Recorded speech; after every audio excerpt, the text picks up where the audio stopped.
Pagmasdan nyo ang daloy ng mga sasakyan. Kung pagmamasdan nyo ng mabuti, may hahambing natin ito sa pagkamit ng salapi. Minsan, hindi nating napapansin ang mabilis na pagdaan ng pera sa ating mga kamay.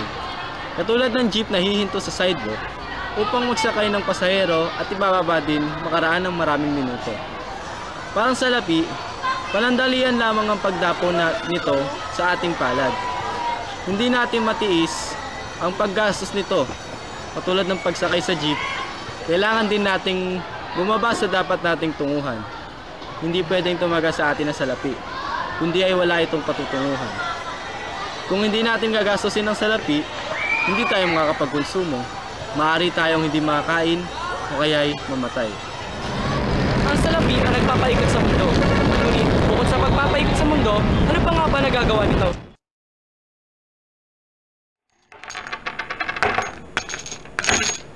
Ang salapi ay medyo na pagpapalitan. Pinakapopular dito ay ang pera. Ngunit bago pa magkaroon ng pera, ay nauna ang sistema ng pagpapalitan ng produkto o tinatawag natin market.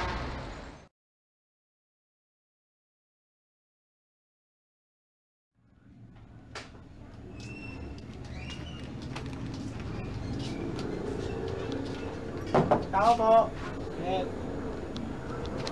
May binibenta po ako sapatos at po siya class A. Nike po yung tatak niya. Ano lang po yan? O di naman, maganda naman. Git lang. Sige. O, pwede na ba to? Yan? Oo. 3 piraso saging? O bakit? Di pa ba sapat yan? Pautang 5 naman, no? Class A na sapatos tapos saging? Pwede na yan.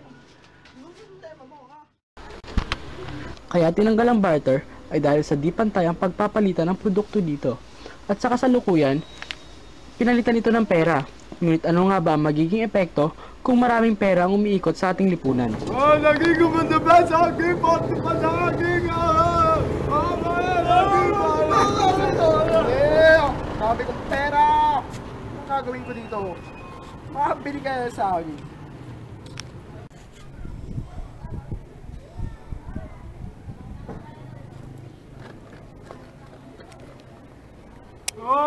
Saging!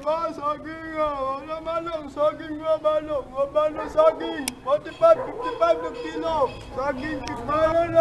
Malong saging! 55 ng kilo! Saging! 55 ng kilo saging, manong! 55? 55? Samantala nakita ko yung 45 lang yung kanina. Manong, 55 kilo! Kuya, dumudumbel ka. Manong, 55 kilo saging! Ano kaya yun? Umayos ka nga, tingnan ko, konti na ngayon, tapos 55? Manong, 55 na lang, manong! Sa'yo? Grabe talaga mga utak na negosyante. Kung kailan, alam nilang maraming pera sa sirkulasyon, saka naman sila nagtataas ng mga presyo sa kanilang bilihin.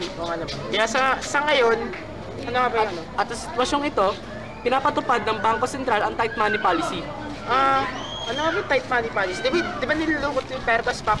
Hindi ganun. Ang tight money policy, yun yung kinokontrol ng Bangko Sentral yung paglabas ng pera sa pamamagitan ng pagtaas.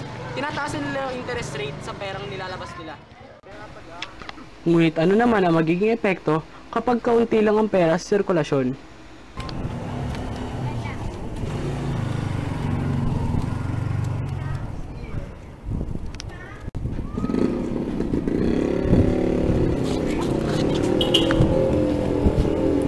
O ngayon, alam nyo na kung ano magiging epekto kapag kaunti lang ang pera sa sirkulasyon. Naganap na ang krimen kasi wala silang panustos para sa kanilang pangangailangan. At syempre, hindi na mawawala dito yung hoarding.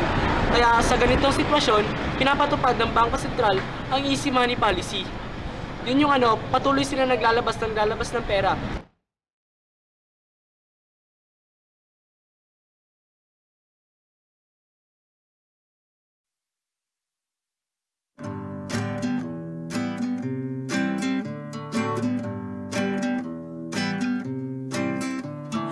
Global economy is about to crash. The global economy is about to crash. The global economy is about to crash, to crash, to crash. Warrior, come my brother, yes, come outside. Wake up, my sister, yes, open your eyes. The financial system is melting down. The time of change is Ngunit gone huwag natin now. ipaparating sa ating isipan kung ano mang masamang dulot nito. Kaya lagi natin tandaan, God knows who does not pay. Beng! Itong bele! Uy!